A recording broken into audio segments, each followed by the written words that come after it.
어디야? 집에 언제 들어와? 점심때가 다 지났는데 지금 어디서 뭐하고 있는 거야? 나 지금 정숙이 엄마 만나서 장보고 점심 먹고 있지. 그냥 짜장면이라도 시켜 먹던가 해요. 나 아직 마트에 있어. 아니 짜장면은 무슨 짜장면이야? 나 지금 점심 먹으려고 집에 들어왔는데 오래 나가 있을 거면 밥이라도 차려놓고 나가야 할 거 아니야? 그럼 밥통에 밥 있고 냉장고에 반찬 있으니까 차려 먹어요. 아침에 먹다 남은 찌개도 냄비채로 냉장고에 들어있으니까 그냥 가스불에 데워서 먹으면 돼요. 나보고 밥을 차리라고? 너는 지금 그게 나한테 할 소리냐? 아니, 그럼 지금 장 보러 밖에 나와 있는데 어떻게 하라는 건지 모르겠네. 어차피 택시 운전하면서 밖에 다니다가 맛있는 식당 있으면 점심은 사 먹을 수도 있잖아요. 어떻게 맨날 집에 들어와서 밥 달라고 하는 거예요? 미쳤어? 밥을 왜 돈 주고 사 먹어? 당장 들어와서 밥 차려. 나 1시간만 있다가 나갈 거니까 그 전에 와서 밥 차려놔. 아까 내가 이야기한 거 못 들었어요? 나 정숙이 엄마랑 점심 먹는 중이라니까? 너는 네 서방 밥 굶기면서 네 밥이 목구멍으로 넘어가냐? 당장 들어와서 밥 차려. 점심은 그냥 사 먹지. 차라리 회사 다닐 때가 좋았는데 왜 멀쩡한 직장 일찍 은퇴하고 택시를 하느라고 사람을 이렇게 고생을 시키는지 모르겠네. 내가 밖에서 밥 사 먹으면 너가 돈이라도 주냐? 집에서 밥하고 살림하는 여자가 밥도 하기 싫으면 그냥 접시물에 코박아. 말을 해도 무슨. 어휴 진짜. 그럼 나 지금 가니까 좀 기다려요. 장 뭐 봤어? 동태찌개 끓여. 얼큰하게 끓인 동태찌개가 먹고 싶네. 안 그래도 동태 샀어요. 어제부터 동태찌개 타령을 하시길래 저녁에 해주려고 했는데 진짜 그새를 못 참고. 시끄럽고 난 한숨 자고 있을 테니까 빨리 들어와서 밥이나 차려. 밥 다 되면 깨우고. 알겠지?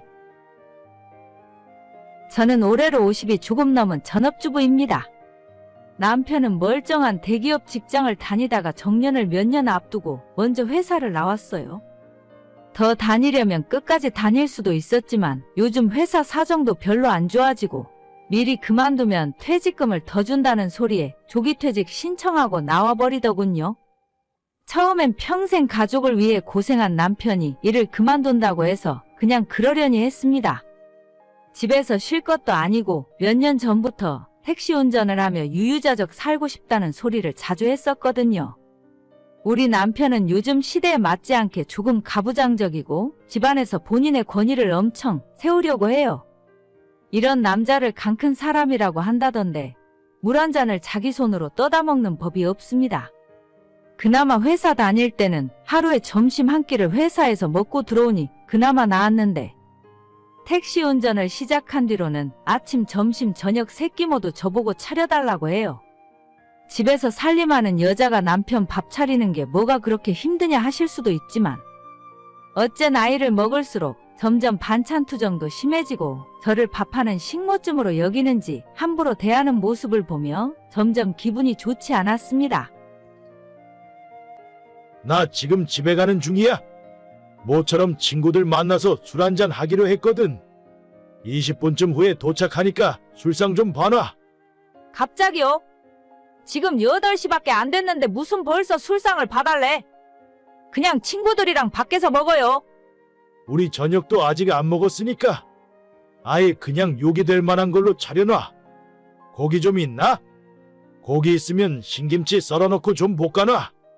아니, 내가 하는 말 듣고 있긴 한 거예요? 어차피 저녁도 안 먹었으면 밖에서 밥 먹고 오면 되잖아요. 1차로 밥 먹고 술 한잔 하다가 이따 집에 와서 간단하게 한 잔 더 해요. 그럼 내가 술상 봐줄 테니까. 나보고 갑자기 손님 초대했다고 저녁상 차리라면 당황스럽지. 누가 뭐 대단한 진수성찬 차리래. 내가 너한테 뭘 기대한다고 당황을 해. 그냥 국물 떠먹게 찌개나 하나 끓이고 고기에 김치 썰어놓고 볶아. 그거랑 밥만 있으면 되는 거지 뭐. 한두 번도 아니고 매번 이렇게 사전 예고도 없이 친구들 불러오고 진짜 아침부터 저녁까지 밥 차리다가 내 인생 다 끝나겠네. 밥하는 게 너가 할 일 아니야. 누가 보면 내가 못할 일 시키는 줄 알겠어. 잔말 말고 20분 있다가 도착하니까 밥상 차려놔. 3명이니까 양 좀 넉넉하게 하고. 나 안 해. 뭐? 너 지금 뭐라고 했어? 나 안 한다고. 나 더 이상 밥 안 차린다고. 밥순이가 밥을 안 차려. 지금 파업하겠다는 거야. 너가 요즘 배부르고 등 따시게 사니까 개념을 상실했나 보네. 집에서 밥하기 싫으면 뭐하러 내 집에서 살아? 그냥 짐 싸서 나가. 안 그래도 짐 싸고 있어. 당신이 옛날부터 마음에 안 들면 나가라고 했잖아. 내가 나갈 테니까 당신 맘대로 하고 살아. 너가 지금 나가봐야 지 몸 하나 건사할 수 있을 것 같냐? 돈을 벌 줄 알기나 해? 아니면 뭐 제대로 아는 거나 있어? 평생 집에서 밥이나 하고 살았던 주제에 뭐? 집 나가겠다고? 맘대로 해라. 나 지금 나갈 테니까 다시 오라고 하지나 마요. 카드는 다 집에 놓고 가. 그거 다 내 돈인 거 알지? 그렇게 남편이랑 싸우고 저는 집을 나왔어요. 지난 30년 가까운 시간 동안 저 인간이랑 같이 살면서 인격적인 대접을 받지 못하고 살았던 것 같습니다.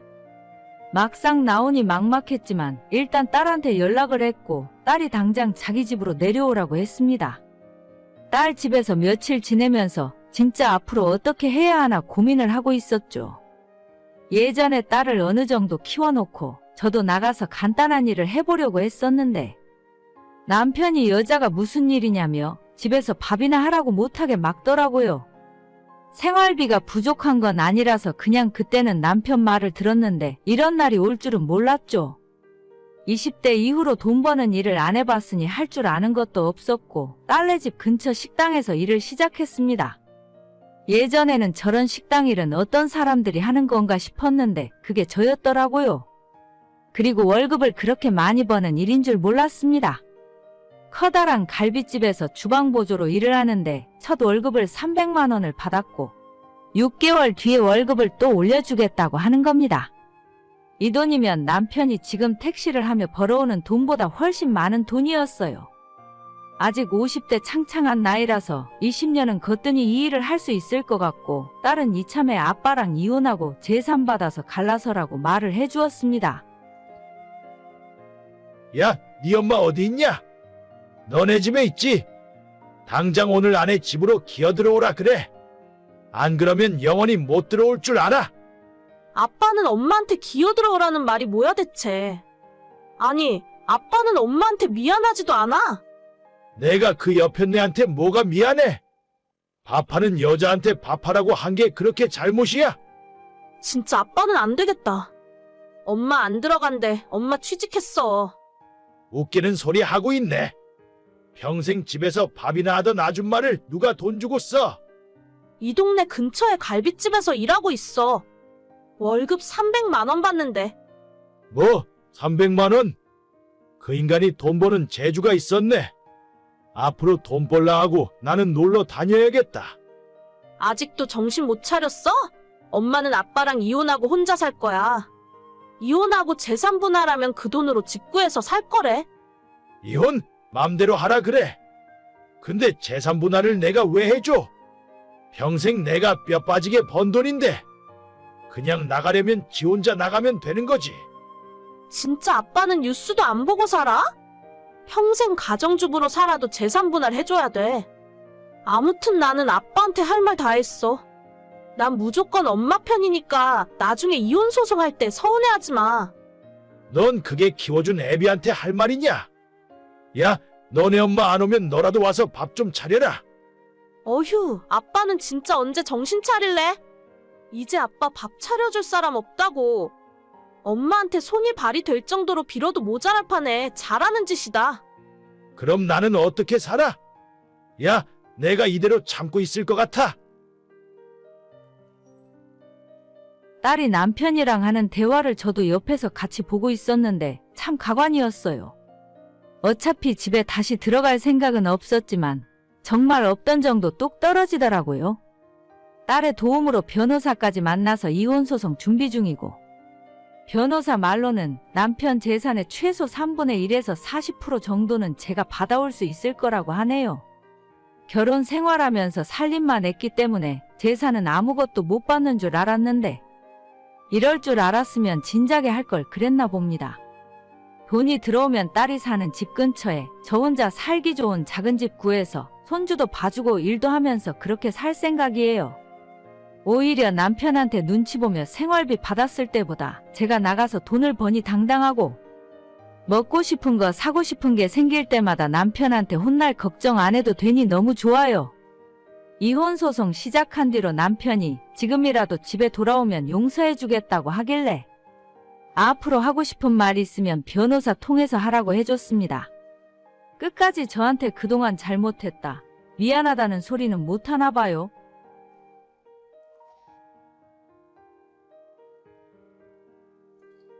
동서, 금요일에 시댁에서 아버님 제사 있는 거 알고 있지? 이번에는 올 거야? 네, 형님 물론이죠. 저번에는 저희 가게가 너무 바빠서 도저히 시간을 뺄 수가 없었어요. 이번에는 퇴근하자마자 일찍 가서 음식 준비 도와드릴게요. 걱정 마세요. 그래, 며느리라고는 동서랑 나랑 딱 둘뿐인데 시어머니 성격 알잖아? 나 혼자 있으면 정말 힘들어. 이번에는 꼭 좀 일찍 와주라. 물론이죠. 정시 퇴근해서 제가 형님보다도 먼저 가서 일하고 있을게요. 알겠어, 그럼 그때 봐. 네, 그때 봬요. 저희 시댁에는 제사가 1년에 3번씩 있어요. 그중에 시조부모님 2분 제사는 보통 아들들만 가서 간단하게 지내는데 아버님 제사만큼은 며느리 둘이 총출동해서 제사 음식 준비를 해야 합니다. 어차피 시댁에도 시어머니밖에 없기 때문에 조부모님들 제사는 간단하게 약식으로 대충 하셔서 저희 며느리들까지 갈 필요는 없거든요. 얼굴도 모르는 시댁 조부모님들 제사에 며느리까지 올 필요 없다면서 그때는 어머님이 전부 혼자 알아서 하십니다. 하지만 아버님 제사만큼은 음식 준비도 살벌하게 하고 완전 명절이 따로 없을 정도로 준비합니다. 탕국도 2종류 끓이고 각종 전에 산적에 시아버지 살아계실 때 가장 좋아하시던 음식인 황포묵도 만들고 잡죽도 끓여야 하기 때문에 정말 제사 준비할 때 손이 많이 가더라고요. 시집 와서 지금까지 15년 동안 제사 준비를 하고 있는데 1년에 명절 2번과 아버님 제사 때만큼은 정말 혀를 내두를 정도로 힘이 듭니다. 명절은 어차피 휴일이라 그렇다 치고 아버님 제사가 있을 때는 보통 저는 회사에 월차를 써요. 어머님이 오전에 장을 보시고 오후에 3시, 4시부터 준비를 시작하시는데 저도 집에서 쉬고 있다가 3시쯤 시댁으로 건너가서 함께 일을 하거든요. 그런데 저보다 4년 늦게 이 집안 며느리로 들어온 동서가 자꾸만 이 핑계 저 핑계를 대면서 아버님 제사 때 늦게 오거나 어떤 날은 아예 코빼기도 안 보이고 오지 않는 겁니다. 사실 저희 남편이나 시동생은 아버님이 하시던 가게를 물려받아서 일을 하고 있어요. 남편이 본점을 맡고 있고 2호점을 시동생이 운영하고 있습니다. 저는 결혼 전에 다니고 있던 회사를 계속 다니는 중이긴 한데 그래도 저희 집안이 잘 먹고 잘 살 수 있는 건 아버님 덕분인 것이 맞죠. 결혼할 때 집도 한 채씩 사주셨고 워낙 받은 것이 많아서 명절 제사 준비 정도는 며느리들이 해야 한다고 생각해요. 하지만 매번 눈치 보면서 빠져나가는 동서 때문에 정말 스트레스 많이 받고 있습니다. 동서 벌써 5시야. 대체 언제 올 생각이야? 동서? 무슨 일이라도 있는 거야? 카톡 보면 바로 전화 좀 해줘. 동서, 진짜 1억이야? 이번에도 안 올 거야? 결국 저녁 10시에 남편과 시동생이 가게 문을 닫고 올 때가 되어서야 겨우 같이 들어오더라고요. 오늘 시동생 가게에 단체 손님이 있었다면서 일손이 모자랐기 때문에 자기가 가게에서 지금까지 일하다가 같이 왔다고 하는 겁니다. 저는 직장 다니는 사람이지만 동서는 결혼한 뒤로 집에서 살림하는 가정주부예요. 가게에서 일손을 도와주기는 개뿔, 지금까지 설거지 한번 도와준 적 없다는 것도 알고 있습니다. 뻔히 눈에 보이는 거짓말을 하면서도 전혀 미안해하는 기색도 없고 뺀질뺀질 피해 다니기만 하는 동서 때문에 제가 열받은 적이 한두 번이 아닙니다. 그렇다고 저까지 시댁 제사에 안 가기에는 어머님 혼자서 하실 일이 너무나도 많습니다.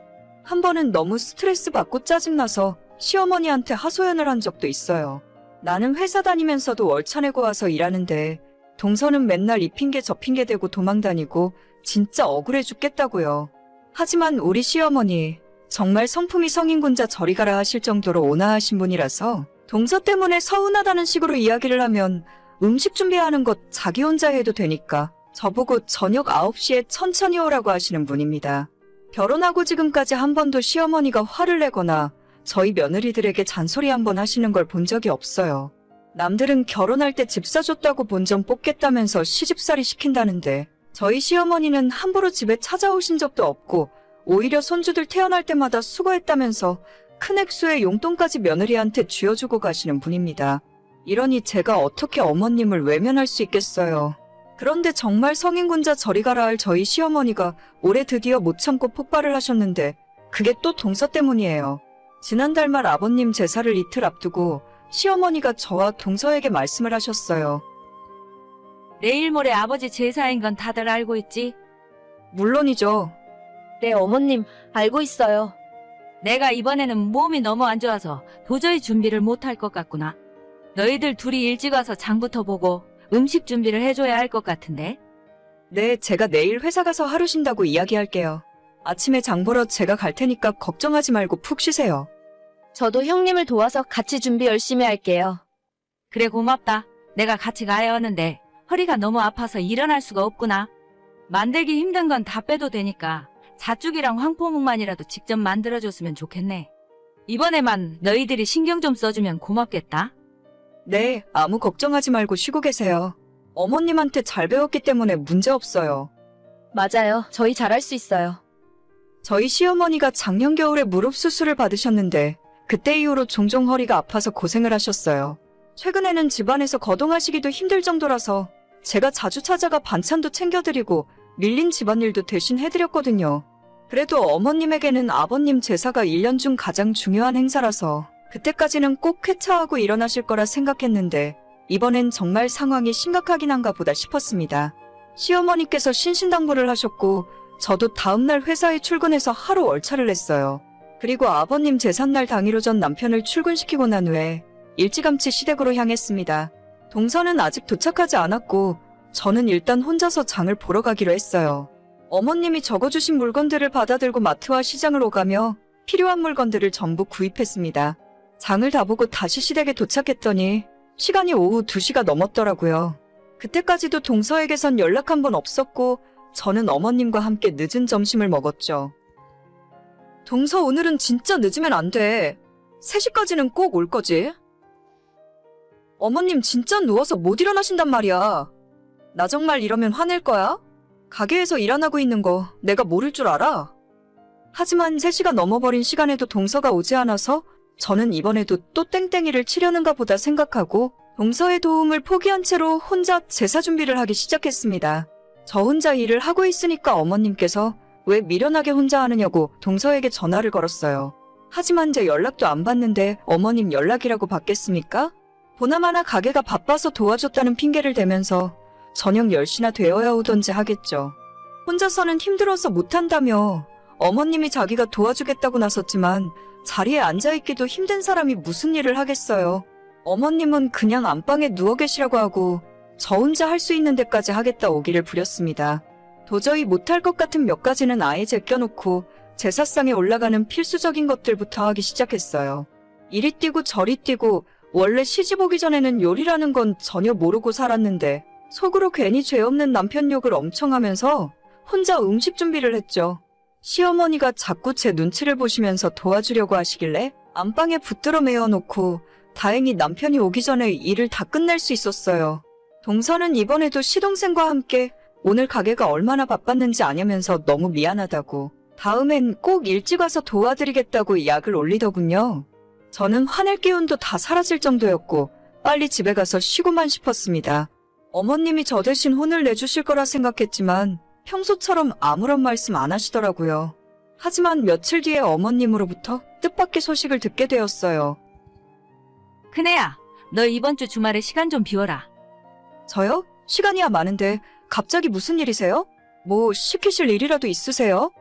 아니, 내가 요즘 너 차를 얻어 타고 다니잖니? 차가 도저히 낡아서 영 불편해서 못 쓰겠더라. 내 맘에 드는 넓고 편한 차로 사줄 테니까 차 바꾸러 가자. 어머님 저는요. 저도 차가 너무 낡고 오래된 것 같아요. 형님만 바꿔주시지 말고 제 차도 좀 바꿔주세요. 집에서 살림만 하는 애가 무슨 차가 필요해? 너는 그 정도면 됐다. 생전 내 얼굴 보러 찾아오지도 않는 너한테 내가 사주긴 뭘 사줘. 어머님, 제가 언제 그랬어요? 형님이랑 차별하시지 말고 저도 차 사주세요. 차별. 너 입에서 지금 차별이라는 소리가 나오니? 너는 손주 애들만 아니었어도 진작 쫓겨나도 10번은 더 쫓겨났어. 벌어다주는 돈으로 집에서 놀고 먹는 거 누가 모를 줄 알아? 어머님은 정말 주말에 저를 데리고 집 근처 외제차 매장으로 가셨습니다.